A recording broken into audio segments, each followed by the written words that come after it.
नमस्कार मेरे प्यारे विद्यार्थियों, स्वागत करता हूं आपका ईडियम्स सेट 22 में।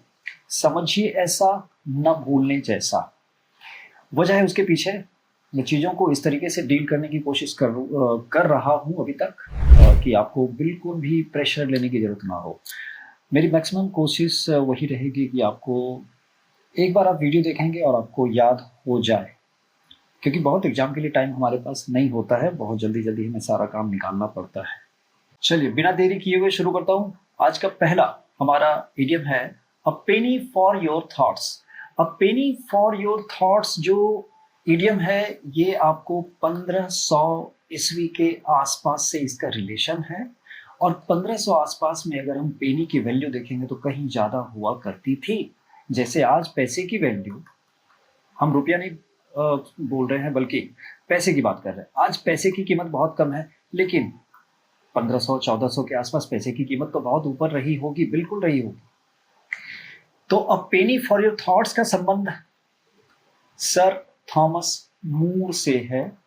सर थॉमस मूर वही है जिन्होंने यूटोपिया जैसा वर्ड कॉइन किया है। यूटोपिया, परम आनंद, परमानंद जिसको कहते हैं, उनसे इसका रिलेशन है डायरेक्ट। कैसे? अ पेनी फॉर योर थॉट्स में मान लेते हैं, हम इसको लिटरल मीनिंग लेके चल रहे हैं। थॉट्स मतलब विचार हो गया ना, थॉट्स विचार। अब इसको समझते हैं, लिटरल समझेंगे और उसके मीनिंग को बिल्कुल याद कर लेंगे। आप क्या सोच रहे हैं, विचार दिखते नहीं हैं। ये आप हो गए, ये आपका दोस्त हो गया, आप बहुत चिंता मग्न स्थिति में हैं, चिंतित लग रहे हैं या कुछ सोच रहे हैं। चलिए, you are pondering over something. ऐसा लग रहा है कि आप डीप थिंकिंग में डूबे हुए हैं, एब्जॉर्ब हैं कहीं। तो ये इसको क्यूरियोसिटी होती है आपके दोस्त को, और ये पूछता है भाई क्या सोच रहे हो, अब बता भी दो, बता भी दो। What's on your mind, what is on your mind, कि तुम्हारे दिमाग में आखिर चल क्या रहा है, बोल भी दो। अब बोल दो तो मैं तुमको एक निकेल दूंगा। निकेल का मतलब वो जो छोटा सा सिक्का है, इसकी भी वैल्यू उस समय की बात करें जब ये इजाद हुआ तो उसकी कीमत भी ज्यादा थी। तो अ निकेल फॉर योर थॉट्स, बता भी दो क्या चल रहा है तुम्हारे दिमाग में।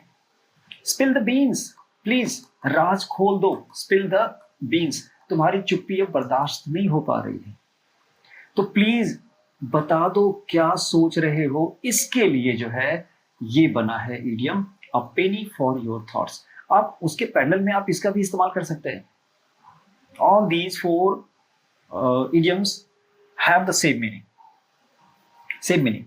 चलिए अब इसके एक्चुअल मीनिंग को देखेंगे। एक्चुअल मीनिंग क्या है इसका? कह रहा है used to ask what another person is thinking, typically when they have been quiet, pensive or looking thoughtful for a while, कुछ देर तक। और ये पेंसिव मूड थोड़ा सा आपका जो है सीरियसनेस को भी बताता है। ये सीरियस आप होंगे उसको बताता है, थोड़ी चिंतित भी हो सकते हैं। इसलिए तो क्या सोच रहे हो प्लीज बता दो, उसके लिए मैं तुम्हें पैसे दूंगा, और वो पैसा वही कीमत रखता है इस स्थिति में। तो आज अगर हमको यूज करना पड़े तो हम इसको बदल देंगे, पेनी ना करके 1 रुपी बोल देंगे, या 1 lakh rupee for your thoughts बोल सकते हैं फिर। चलिए अब इसका एक एग्जांपल लेंगे। You have been staring out the window for 10 minutes Sara, a penny for your thoughts. Sara तुम क्या सोच रही हो, 10 मिनट से तुम खिड़की के बाहर देख रही हो, बता भी दो। A penny for your thoughts, please बता दो। डन। चलिए इतना काफी होगा। आते हैं हम दूसरे इडियम को लेंगे। दूसरा इडियम हमारे पास है a penny saved is a penny earned. बहुत बढ़िया और सिंपल सी बात, ये समझिएगा, लिटरल भी आपको समझ में आ गया होगा। अ पेनी सेव्ड, अगर आप पाई पाई, यानी पेनी को मैं पाई पाई बोल रहा हूँ, पैसा पैसा बोल रहा हूँ, अगर आप एक एक पेनी बचाते चले जाएंगे तो समझिए वो बचत आपकी कमाई के बराबर है। एक और भी इसका एक्सप्रेशन है, the best way to earn money is not to waste any. आप अगर कोई भी पैसा बर्बाद ना करें तो समझिए कि आप कमाई कर रहे हैं। या कभी कभी ये भी कहते हैं ना, स्टिच इन टाइम सेव्स 9। अगर आप सही समय पे एक स्टिच लगा देना तो 9 स्टिच लगाने से आप बच सकते हैं। ये भी है बचत वाली बात है। एक और भी कहा जाता है एकदम सिंपल में, वेस्ट नॉट, बर्बाद करो मत, वांट नॉट, कमी होगी नहीं, waste not, want not, so simple. और कभी कभी तो ये भी बोला जाता है कि fool and his money are parted, parted means अलग हो जाते हैं इजीली, बहुत आसानी से ये दोनों ना एक दूसरे से अलग हो जाते हैं, क्योंकि एक मूर्ख जो होगा उसके पास पैसा बचेगा नहीं, उसको पैसा बचाना आएगा नहीं, वो फिजूल खर्च करता चला जाएगा। और कभी आपने 99 का फेरा सुना होगा ना, 99 का फेरा, जिसके पास 99 रुपए होते हैं वो 1 रुपए जोड़ करके ना 100 करना चाहता है, तो वो ऐसी सोच रखता होगा या वो थ्रिफ्टी होगा। तो इसमें एक बात और भी कही जाती है, take care of your pennies, कि आप अपने पेनी का ख्याल करें, and the pound will take care of himself, sorry himself नहीं करेंगे, इटसेल्फ, कि तुम बस पेनी का ख्याल करो, पेनी और पेनी जोड़ते जाओ, पाउंड तो अपने आप बन ही जाएगा। तो बात क्लियर हो गई होगी कि a penny saved is a penny earned, अगर आपने एक पेनी बचाया तो समझिए आपने उसकी कमाई की। तो ये कहीं पर भी आप इसका इस्तेमाल कर सकते हैं, जैसे आप एनर्जी को बचा रहे हैं तो समझिए एनर्जी आपने कमा ली, पैसा एनर्जी के बराबर हम कह सकते हैं। चलिए इसका मीनिंग देखते हैं। The money you avoid spending is just as valuable as money you earn, कमाई की गई पैसे के बराबर ही वैल्यू तो रखेगी वो भी। Emphasising that thrift and saving contribute equally to building wealth. हाँ, हम बचा बचा करके ही पूंजी बना सकते हैं। चलिए अभी इसका एक एग्जांपल ले लेते हैं। I am going to take the bus instead of a taxi, after all a penny saved is a penny earned. Okay, taxi में ज्यादा खर्च होगा तो क्यों ना, जब जाने से ही मतलब है तो टैक्सी से क्यों जाना, बस से जा सकता है आराम से, तो हम बस से ही चलें। ओके, फिलहाल हम चलते हैं तीसरे पर। तीसरा हमारे पास है barking up the wrong tree.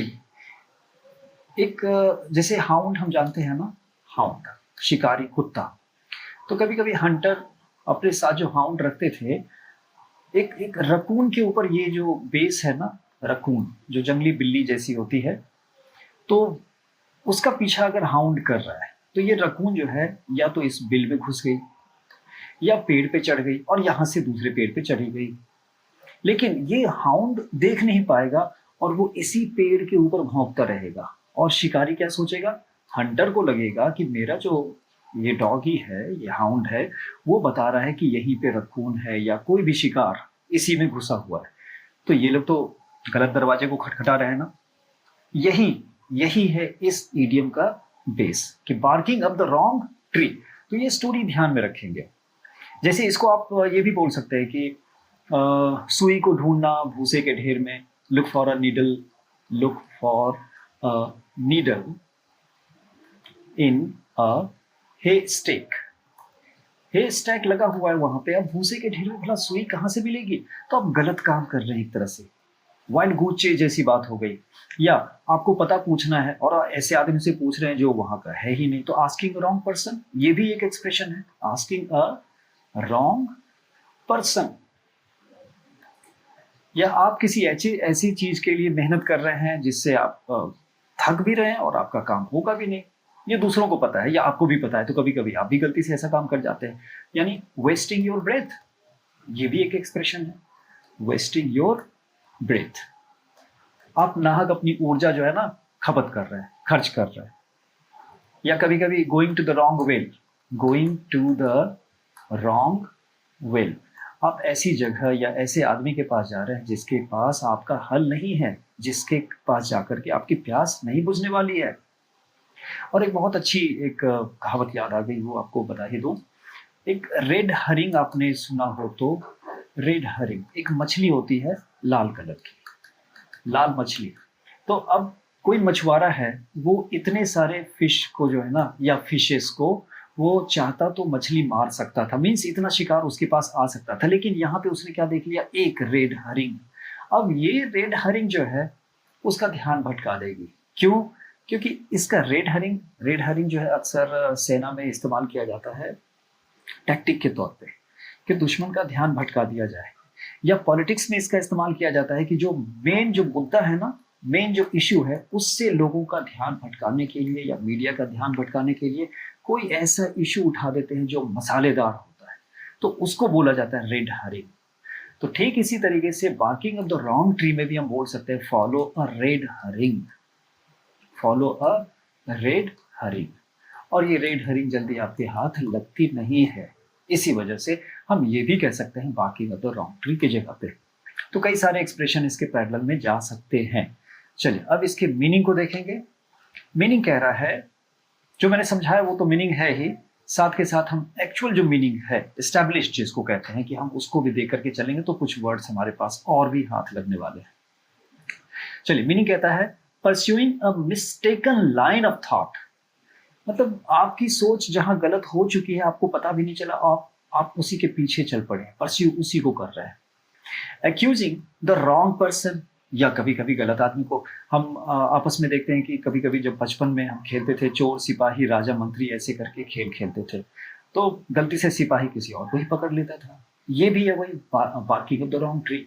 या wasting effort on a misguided course of action, या कोई भी ऐसा काम कर रहे हैं जिसका आपको कोई लाभ नहीं होगा, जैसे वाइल्ड गूस चेज कहा था, या चेज योर टेल भी है ना, चेज योर टेल, कि आप अपने पूंछ के पीछे पड़े, तो आप तो नहीं बल्कि एक डॉगी से ये बना है, कुत्ता अपने पूंछ को पकड़ने की कोशिश करेगा तो कभी नहीं पकड़ पाएगा ना, ये वही है wasting effort on a misguided course of action.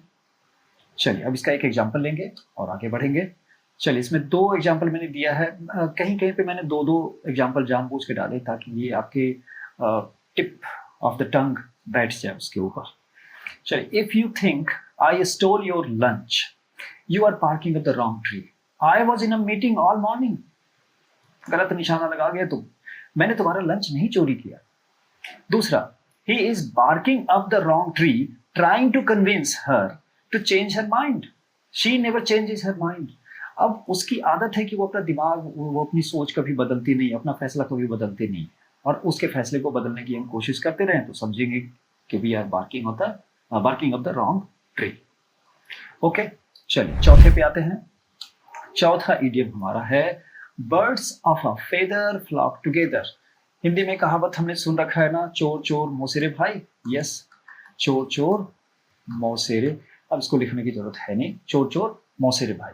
इसका मतलब क्या? लाइक अट्रैक्ट्स, लाइक एक जैसा जो होता है वो अपने जैसे को ही खोजता है। कौवा कौवे के झुंड में रहेगा, कोयल कोयल के झुंड में रहेगी, सब। या जैसे कि 2 peas in a pod, अब वो जो पॉड है, मटर की फली है, उसके अंदर मटर ही तो रहेगा, 2 हो के 3 हो, मटर मटर के साथ ही रहेगा, आलू के साथ तो नहीं चला जाएगा। या हम कहें कि cut from the same cloth, cut cut का मतलब टुकड़ा, cut from the same cloth.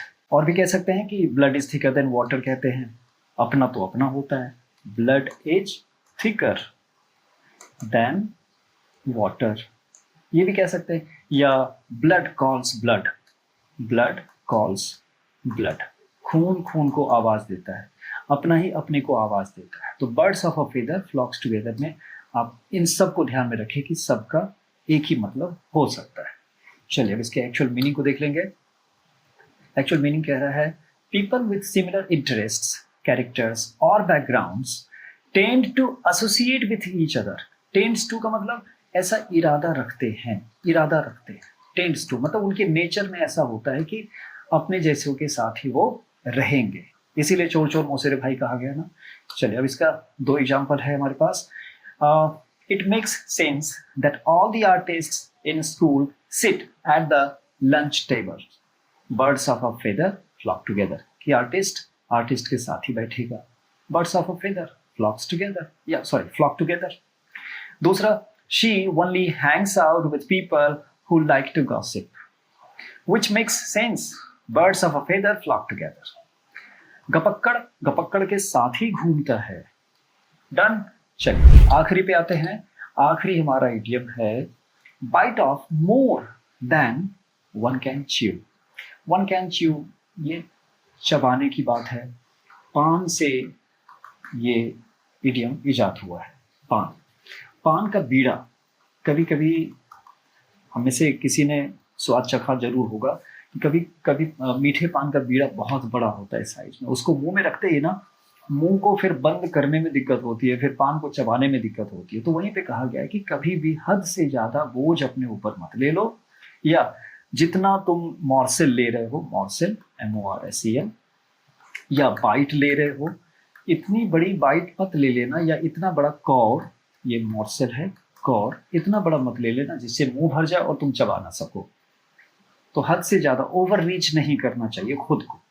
तो इसके पैरेलल में आप एक बात कह सकते हैं, जैसे too many irons in the fire है, too many irons in the fire. अब अगर आप लोहार हैं और इतना सारा आयरन डाल लिया है, लोहे को डाल लिया है आयरन उसमें, आग में, तो आप परेशान हो सकते हैं। हो सकता है आपके लिए बहुत काम हो सकता है बढ़ जाए, तो आप अपने आप को क्या कर रहे हैं, ओवर रीच कर रहे हैं। ओवर रीच का मतलब क्या हो गया कि आप अपनी पहुंच को हद से ज्यादा ले जा रहे हैं, जहां तक आपसे संभलेगा नहीं। कई बार ऐसा होता है कि मस्तीबाजी में ना लोग ओवर रीच वन सेल्फ, इसको पूरा कर दे रहा हूँ, ओवर रीच वन सेल्फ। कभी कभी तैराकी में अक्सर जब दोस्ती में होता है ना कि तैरने के लिए गए हैं, तो तैरते तैरते बहुत ज़्यादा दूर निकल जाते हैं, लेकिन जब देखते हैं लौट करके कि अरे हम तो किनारे से बहुत दूर आ गए, तो वहाँ पे हिम्मत टूट सी सकती है। इसलिए हम लोग को ये हमेशा नेगेटिवली नहीं बल्कि अच्छे से ध्यान रखना चाहिए कि we must not bite off more than one can chew, किसी भी एंगल से। चलिए अब इसके हम मीनिंग को देखेंगे और एग्जाम्पल को लेंगे। मीनिंग कहता है टेकिंग ऑन अ टास्क और प्रोजेक्ट और responsibility that is too big, difficult और overwhelming for you to handle, कि इतनी बड़ी रिस्पॉन्सिबिलिटी वगैरह हमने ले ली कि हम इससे ओवरवेल्म्ड हो जाएंगे। ओवरवेल्म्ड का मतलब आच्छादित हो जाएंगे, ये हमसे संभलेगा नहीं इस कंडीशन में। एग्जाम्पल लेते हैं पहला, I really wanted to remodel the entire house myself, but I definitely bit off more than I could chew when I started with the plumbing. लेकिन देखा कि काम इतना बड़ा था, रीमॉडल करना तो बहुत दूर की बात है। दूसरा एग्जाम्पल लेंगे, she is working 3 jobs and studying full time, I think she has bitten off more than she can chew. अब इतना तो मुश्किल होगा ही होगा, 3-3 काम करने, 3-3 काम करेंगे और उसके बाद फुल टाइम पढ़ाई भी करेंगे, तो ये two of a trade can not agree, एक म्यान में 2 तलवार नहीं रह सकती। तो ये तो आपने बहुत ज्यादा च्यू करने के लिए बाइट ले लिया है, तो च्यू करना मुश्किल हो ही जाएगा। चलिए फिलहाल मेरे ख्याल से आपने सब आराम से च्यू कर लिया होगा, इतना बड़ा मॉर्सेल मैंने नहीं दिया है, 5 मात्र ईडियम थे। हाँ नो डाउट मैंने पैरेलल्स कुछ दिए हैं आपको, तो वो बात की बात में आपको याद हो गया होगा। चलिए आखिर में एक लाइन कह दूं, the earth may be a heaven but we take it for granted and deny ourselves that heaven. चलिए इसी स्वर्ग नरक की बात के बाद ये वीडियो यहीं समाप्त करता हूं, और अगले वीडियो में कुछ और इडियम्स के साथ मिलते हैं। तब तक के लिए take care and bye bye.